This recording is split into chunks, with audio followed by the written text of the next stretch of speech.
Good evening, my name is Michaela Davis, and this is my critical assignment for the GATE development presentation.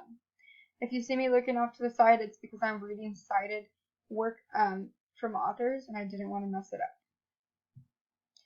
Okay, to get started, we're going to start with toddler gait development.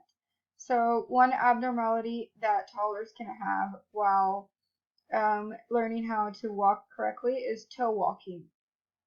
According to Jetta Pan-Hacker in 2008, she said children are categorized as toe walkers without any neurological problems. However, they walk on their foot plantar flexed. So this is when feet are like this and they step on their toes and they walk like that, making their calves really tight, and it restricts them from putting their foot completely on the ground. One constraints that can cause this is from primitive reflexes that goes away after 6 months of age, but some children, they can stay with them because of neurological issues. But in most cases, it's they don't know why kids have it. It's idiopathic causes. Sometimes it's a habit, and sometimes it's just their calves are too tight to put their feet on the ground. Toe walking can be affected by the proprioception of the toddler and information process to perform gait correctly. So this would mean that the child does not have the information to put their feet on the ground correctly, so in lieu of that, they step on their toes. The next one is child gait development. So an abnormality would be a short stride length. This means that when they walk, their feet are super close together and not far apart like they're supposed to be. One constraint would be that the proprioception was affected again.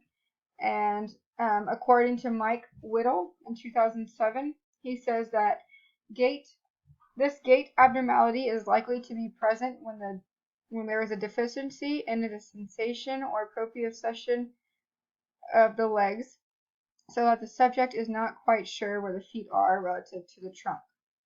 So this means that this goes along with the child's visual sense. If they're not being able to see on the ground where their feet is, they're going to walk with a super short stride length. Okay, moving on. Adult gait development. In the video that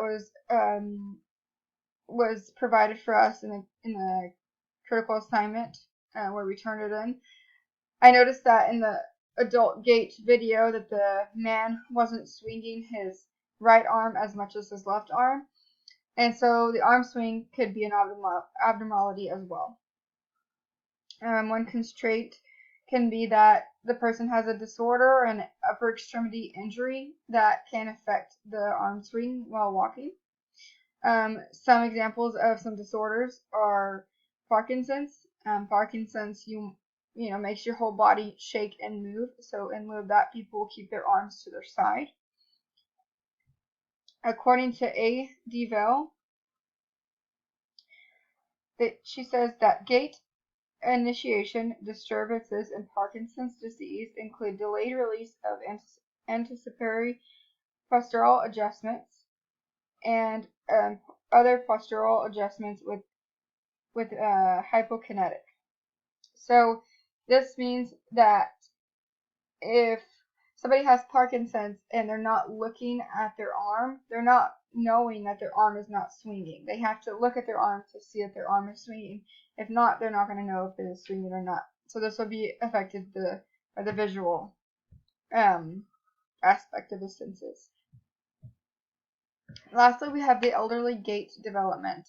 So one abnormality is the posture. As you can see in this picture, right next to the wording, this lady is hunching over of her, while she's walking. One constraint of this can be that older people use walkers and wheelchairs and sit a lot, and this can mean that when their walker is too short for them, so they can be hunched over. Let's see.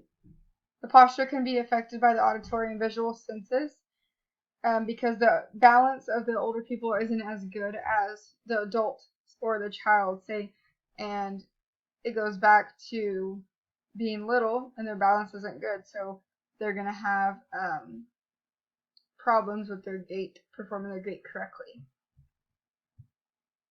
Here's my references, and that's all. Thank you.